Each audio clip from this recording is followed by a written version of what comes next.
Welcome to the Uggles channel. Thanks for watching today, and let's talk about a Cowabunga Collection update. Now, of course, the Cowabunga Collection is 13 TMNT games, ranging from the original Nintendo to the arcade, to the Game Boy, to the Genesis, to the SNES, pretty much all the retro TMNT games we would have grown up with as kids. It's going to be an awesome collection, but they finally gave us a little bit of an update on what's going to be happening with this collection. Now, first off, there is not a release date, so I know we're all disappointed by that. They did say sometime in 2022, so we do have a little bit more clarification on it, because some people were worried this was going to be pushed into 2023, but I don't think there's any worry about that, especially when they said it's coming in 2022.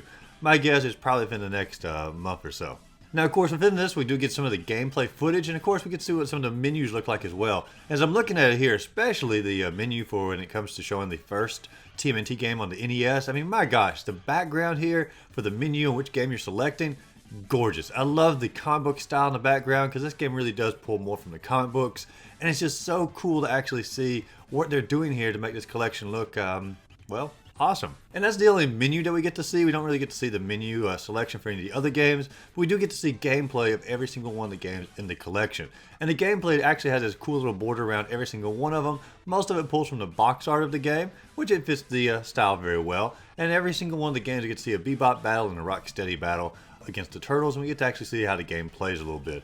And most of us are obviously familiar with all of these games. I mean, I've played through these games more times than I can count, and so actually to get to see it on this collection, it's a little bit different on some things. Now, first off, you're going to notice, especially with the NES games, there's not as much flicker, or not any flicker at all on some of them. I know on the arcade game, as well as Manhattan Project, there's pretty much no flicker at all. Now, in the original Ninja Turtles game on the NES, there's no flicker at all when it comes to actually the gameplay footage, but if you're looking at it on the menu, it actually does have some of the flicker on there. So I'm not really sure if they've got rid of the flicker, if they got rid of some of the slowdown. There are a lot of enemies on the screen, because they sort of give us a conflicting viewpoint on that. The gameplay itself doesn't have it, but if it's at the same time, the menu option here, you can see when the little flame guys are going across the bottom of the screen, it's still flickering out a little bit. And I'll be honest, if they get rid of the slowdown, the game's going to get a whole lot harder, because I'm used to some of that slowdown in the game to actually work through some of those crowds of enemies.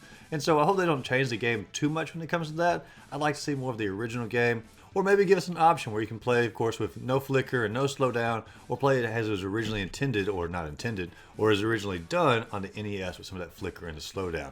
I don't know. That's just my opinion on it. And of course, you get to have a good look at all the Game Boy games on here as well. The Game Boy games, they look remastered wonderfully.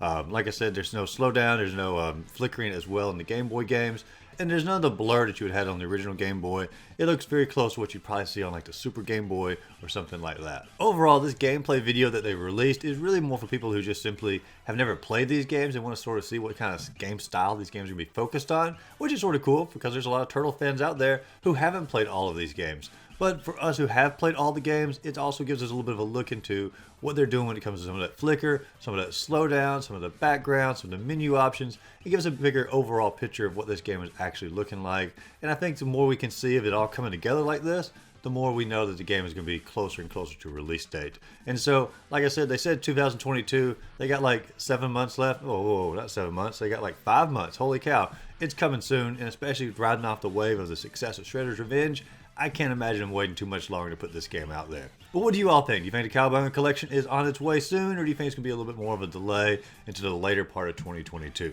Let me know in the comments down below, and as always, if you enjoyed the video, be sure to like and subscribe to the channel. And as always, go out there, find a great game to play, and just simply have a great rest of the day.